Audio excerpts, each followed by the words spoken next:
What's going on? Welcome back to the channel. So today we're going to talk to you about SoundHound. I want to go over some of the current data points, some expectations for this upcoming week, and go over everything else you need to know. But first, make sure to hit that thumbs up, and with that, let's get right to it. So I've done a couple of videos on various stocks, and originally I was fairly optimistic about this upcoming week because we have a lot of big data coming out that could easily justify a rate cut, and that honestly is what the market is eyeing as the next big catalyst. So going into this upcoming week, there is a 86.4% likelihood of a 25 basis point cut, and with this week's data that could easily push that to 100. So for instance, Monday we have manufacturing, we have Powell. On a side note, Powell is not going to be talking about any monetary policy or economic outlook because of the Fed's blackout period, so you can kind of take a breath of fresh air from that. Aside from that, we have Wednesday, we have ADP, I can't speak this evening. Thursday, challenger job cuts, initial jobless claims, and then Friday, PCE and Michigan consumer sentiment. So because of all this data, it could have easily justified a cut. But there was one thing that just came out that is causing the market to kind of pivot to being risk off, and that is this right here. So I kind of highlighted it, make it nice and simple for you. So US online sales from Black Friday reached a record 11.8 billion. That is up 9.1% from last year. So when it comes down to good data such as this, technically, this is going to throw a wrench in everything because we generally want negative labor data. We want kind of consumers to be struggling just enough to justify a rate cut, but not horrible enough to prompt recession fears, if that kind of makes sense. So we want kind of middle ground. This isn't middle ground. This is very, very bullish. So when it comes down to the Feds, they're going to just say, hey, you know what?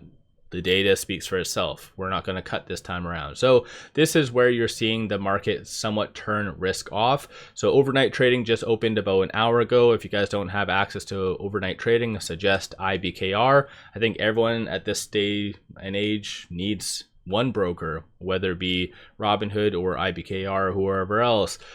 You need access to overnight trading. So 𝗖𝗢𝗡𝗃 is completely free. I have a link to them in the description below and also the comments. I really recommend that. They have a pretty kick-ass platform, mind you. But nonetheless, SoundHound is down 2.07%. We're even seeing Bitcoin get slammed quite hard, and this does coincide with overnight trading opening up. So most likely big institutions are selling this because it's going to cause a ripple to the miners. So at the end of the day, this is not good. And like I said, I think in general, this week was going to be fairly positive. And then with this data just threw a massive wrench in all of that. So aside from that, though, there's not really anything crazy for companies putting out their earnings that's going to change the dynamic of this upcoming week. And as far as I'm aware, there isn't really anything crazy planned associated to SoundHound for this upcoming week. Aside from the Parkopedia, which that news came out on Tuesday, there really hasn't been that much in catalyst for the stock. So in my opinion, I think that there might be a little bit of a pullback with it right now at 12.05, not counting the after hours, which right now is at 11.82. It's trading between this R1 and the pivot. So 11.59 followed by 10.50 is going to be support levels. If for whatever reason we see a nice kind of surge and momentum start to build, 12.67 and then 13.34 is going to be the next strong target / resistance points. Aside from all of that, going into this upcoming week, 30.64% of the free float is being shorted. Works out to be 116 million shares overall being shorted. So I cover quite a few different stocks, too many in fact, but most of the stocks that are heavily shorted over the last week and a half, they've actually returned a significant amount. Opposite is happening with SoundHound. So something sketchy is happening behind the scenes. DTC though is 2.12 days, so that does signal that shorts are fairly overextended. So all it takes is just one tweet. We've seen that happen in the past where Trump says something very, very bullish and the market just rockets like crazy. Hopefully we get that early part in the week and we don't start to see this kind of fear snowball, if that does kind of make sense. And I'm not here to kind of pump you up. I'm not here to get you to buy or sell, as I've openly kind of mentioned, even though I technically have a position in SoundHound. I like to be brutally honest. So like I said, I think this week I was originally fairly bullish and optimistic, but because of everything else that is starting to happen and how sensitive the market is right now.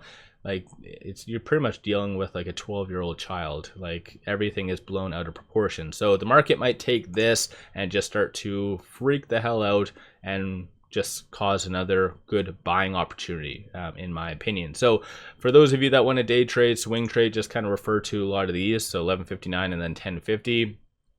But like I said, I think generally you want to find good stocks and dollar cost average. That's pretty much the best thing to do, and that's what I've started to do with SoundHound, just by selling puts. So I really recommend a lot of people to sell puts, not just on SoundHound or with SoundHound, but any other stock out there, because you get a premium and you can do it at the price you want. So if SoundHound does get to like 11.50, then I will start to sell 11.50 and 11 and most likely 10.50 puts. And then again, that's how you can kind of be a good way to dollar cost average. So let me know your general thoughts on the market instantly turning risk off, which I think is rather unfortunate, because even based on the technicals, like, it was pounding at that 200-day moving average door, and luckily enough, because of Thursday and Friday, it was able to get above that 10-day moving average. So it actually did signal that we were going to have a technical breakout.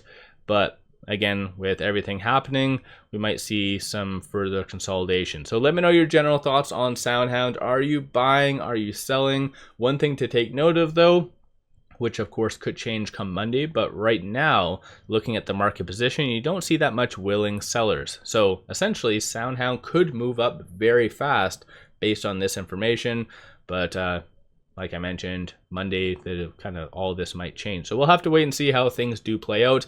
Let me know your viewpoint. One final thing, pop over to my Patreon if you're looking for some solid buy signals on stocks, options, crypto. I put out daily day trades, numerous swing trades. Worthwhile to pop over there and check that out. With all that said, appreciate all of you watching.